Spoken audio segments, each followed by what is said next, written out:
Hey there, thank you for tuning into Duckbricks, and welcome to another Bionicle Fanon review, where I review all the fan-created, canonized Bionicle models. These are not official sets, but instead have been officially inducted into the Bionicle G1 canon, either via LEGO contests like the 05 Dark Hunter and Rahi contest, or the more ongoing TTV canonization contest currently overseen by Greg Farshty. Today's model is a winner of one of the 05 Rahi contests. This is the Doom Viper, and it definitely has earned its name. It was a particularly dangerous Rahi native to Metru Nui. Somehow, on some sort of a foreign outsourced shipment, many Ga-Matoran accidentally brought a few of its kind back to Metru Nui. Before they knew it, it had murdered all of these Ga-Matoran and had slithered into the heart of Ga-Metru, and basically served as a major infestation in that area. Several Toa had to continually battle it to beat them back, and the Vaki were really the only ones effective against it, especially because their poisonous breath killed literally anything it touched, from Matoran to plant life, other than other Doom Vipers. The Doom Vipers also made an appearance in the 06 storyline, where Brutaka inadvertently had to save some members of the Matoran resistance team from a Doom Viper out of habit. The Doom Vipers finally were also battled by the Toa Nuva, who used their Kakama Nuvas to speed around it in super speed, confusing them and later on incapacitating them after their return to Metru Nui after the defeat of Makuta in 03. But story aside, let me just describe the four main points in which I'll be reviewing these models. Number one is posability, so can I get this model into good poses? Can it support the weight of its own limbs, or I guess heads and body? And generally, is it good to pose, or are there any stability issues? Number two is building techniques. So is this just recycling stuff from the sets, or was I actually impressed by some of the building techniques that it employed? Number three is general aesthetics. So am I happy with how this looks overall? Do I like the color scheme? Does this look menacing? Completely agnostic of the story. And number four is, well, story relevance and believability in universe. So does this make sense in the Bionicle G1 universe? Does it scale well next to Ga-Matoran, especially Metru Nui Ga-Matoran, and maybe some other Toa as well? And does it look like it could pose a significant threat to any of the other characters, especially when compared next to them? But now let's consider all of that and more as we take a look at the Doom Viper in this review. Alright, so here we have the Doom Viper Rahi.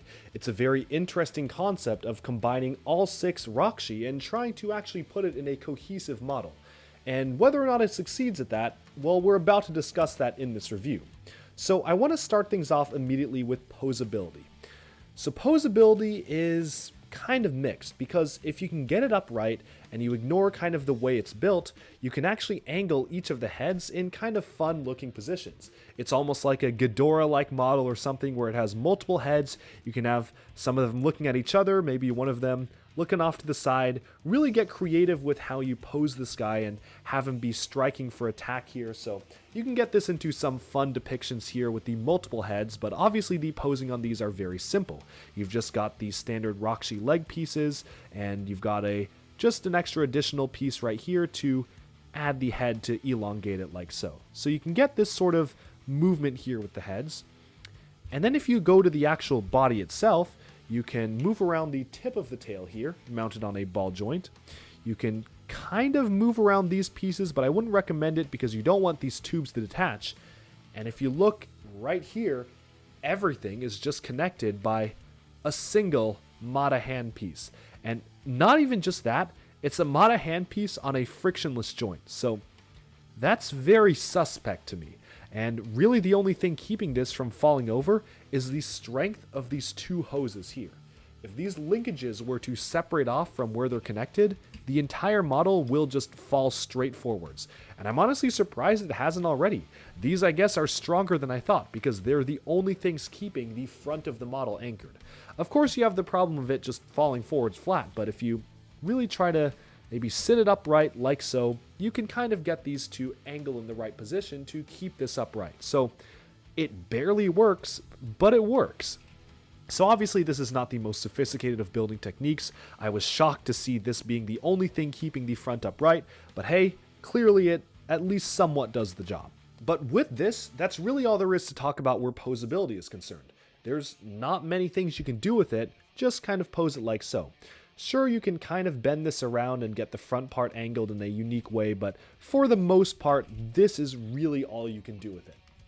So I want to move on to building techniques here. So obviously, there were 1,000 better ways to mount the front of the model here other than just anchoring it in with tubes that I feel could have been really improved.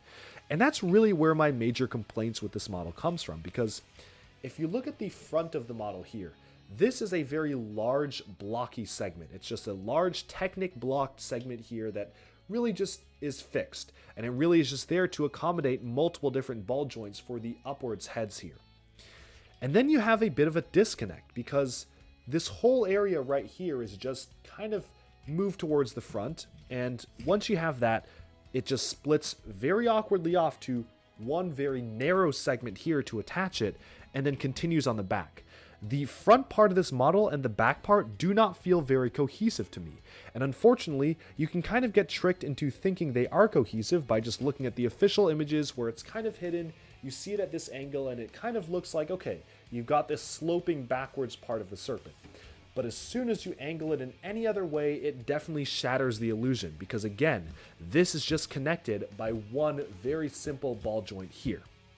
So that is kind of a con to me in particular for the building techniques, not really that refined, which is a shame because if you look at the way the rest of the serpent is built, I actually don't mind the building techniques all too much. It's using some interestingly looking building techniques really help these slope outwards alongside the shape of this Rahi, so definitely does a few good things there, but all in all, it's kind of a very awkward looking model, especially if you just consider the fact that it's purely just all gray and silver and looks almost like a bit of a blob. But then moving on, let's talk a little bit about aesthetics. So overall, the aesthetics of this model are a little mixed because I love the idea of having 6 heads on one creature, especially signifying all the different colors of the Rakshi, really makes this come alive and makes it look like a more menacing creature with all 6 heads looking at you. I do like the idea of this model. But where it kind of falls short is the rest of it, because obviously this is a very simple concept. Anyone can take all 6 Rakshi and slap their heads onto limbs here. The question is, does the rest of the model hold up aesthetically speaking? And I will say from some angles, it kind of does. From, let's say, this particular angle right here, it does somewhat look like a cohesive creature, where this is angled forwards, it's sloping downwards, and maybe if you Photoshop in some water here, you can kind of hide the fact that this is all just a blob of a Technic structure. But as soon as you rotate it around and really examine the model, aesthetically it feels very strange, just how large this front piece is compared to the relatively skinny tail, and especially looking at the way this is attached. So all in all, aesthetics are pretty mixed, and the fact that it's definitely saved is because it has these 6 heads that give it a lot of personality. But honestly, beyond that, there's not too much I can even say about this model. It's a very simple model. You just have these 6 heads, and then this whole exterior part sticking out of it. So with that, we can probably now move on to the comparisons of this model with other representative samples in the Bionicle universe. Alright, so here we have the Doom Viper alongside some representative samples from the Bionicle universe. Of course, I had to bring along a classic Rakshi from 2003.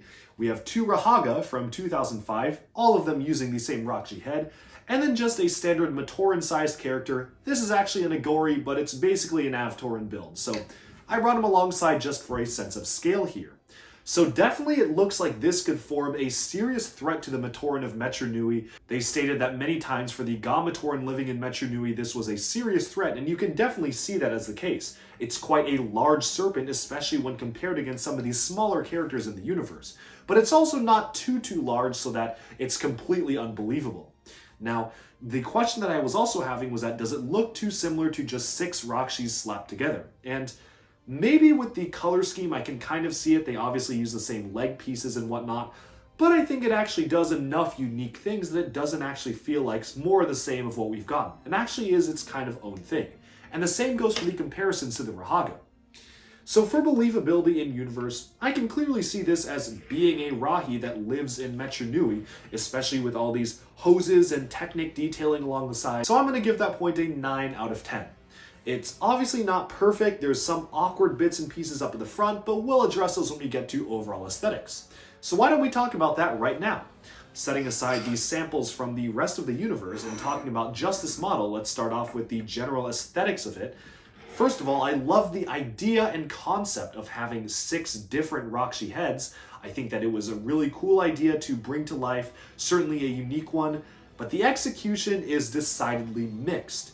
I do like the way that it looks, at least from certain angles, but then, as I mentioned before in the review, when you pull back the curtain, you're kind of left with a very, very bulky and just simply flat front part that just bridges off to a snake tail that feels the wrong scale for this model.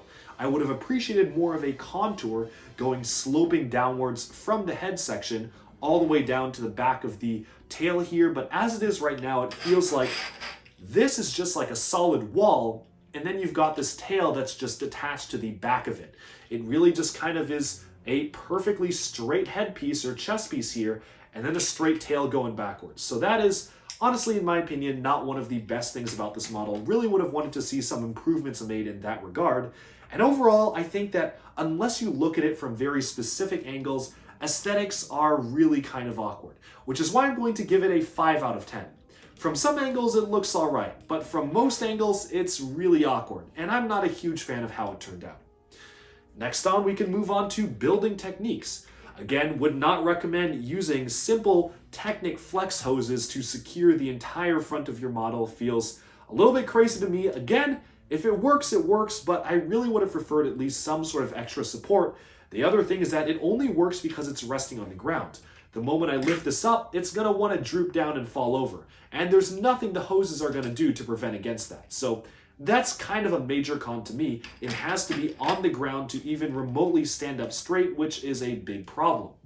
Moving on though, I don't necessarily mind some of the building techniques that went into the tail. I think some of them are fairly okay or well designed, but it's just the bridge between the tail and the front torso segment, which for all intents and purposes is just a large Technic block or a block of Technic pieces here that really just feels not all too great to me and probably could have been refined a lot more.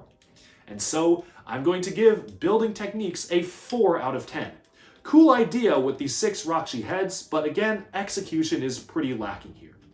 And finally, we can move on to posability. Now, posability I'm actually okay with for the heads because you can really get them in fun positions, maybe looking at each other or all the heads looking in one way. It's a very expressive model if you really want to take the time to angle each and every head separately. But really, that's all there is to it where posability is concerned. Everything else, well, you can barely pose. And the stuff that you can move, like the front part, you really don't want it to move because it's just going to droop over like that. So I honestly have to give this one a slightly lower score on posability, a 6 out of 10. I really like the idea of posing all 6 heads at once. Really does feel like a dangerous Rahi or something vicious that could strike with all 6 heads. But everything else, again, is pretty lacking. And again, it seems like it was a really good idea to make a 6-headed Rahi, but the execution is definitely lacking. But that sums up this review of the Doom Viper from Bionicle Generation 1. Let me know down in the comments below, what do you think of this model? Do you like it? Do you dislike it? And do you agree or disagree with my thoughts? If you've built this yourselves, I'd love to hear how the model experience has been for you personally. And as always, thank you so much for tuning into Duckbricks. That sums up this Rahi review, and be sure to stay tuned every single Monday, unless otherwise stated, for a new Bionicle Fanon review. Thanks all so much for tuning in, and I'll talk to you again very soon. Bye-bye for now.